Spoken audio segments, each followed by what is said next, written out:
Léon XIV, un pape américain à l'épreuve du monde. Élu le 8 mai 2025, après seulement 2 jours de conclave, une surprise en soi, Robert Francis Prévost devient 267e pape de l'Église catholique sous le nom de Léon XIV, succédant ainsi au pape François. Né à Chicago, d'origine franco-italienne de père et espagnole de mère, ancien missionnaire au Pérou, il devient le premier pape américain de l'histoire. Discret, austère, mais redoutablement bien informé au final, puisqu'il a dirigé le dicaster pour les évêques à Rome, un poste clé qu'il a exposé aux grands équilibres géopolitiques mondiaux.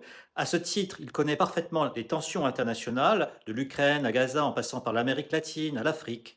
Et son premier message au monde a été un appel sobre et universel à la paix. Aucune mention spécifique des guerres en cours et un silence qui alimente en fait des spéculations. Suivra-t-il une diplomatie active à la Jean-Paul II ou le site feutré et bilatéral du pape François? Sa nomination, bien que saluée par Donald Trump comme un grand honneur pour l'Amérique, suscite aussi des tensions aux États-Unis. Proche des migrants, Léon XIV s'est montré critique des politiques migratoires du président américain, très soutenu, lui, par l'électorat catholique conservateur. Son appel à construire des ponts réactive l'opposition et la logique des murs, justement défendus durant l'ère Trump, et rappelle aussi les propos du pape François à ce sujet. Entre prudence diplomatique, héritage franciscain, lui c'est un Augustin, et fracture politique croissante, le pape Léon XIV entre dans un pontificat marqué par de nombreuses attentes en fin de compte. Des fidèles au gouvernement et au monde aussi, tout le monde veut savoir en quoi consistera en fin de compte la politique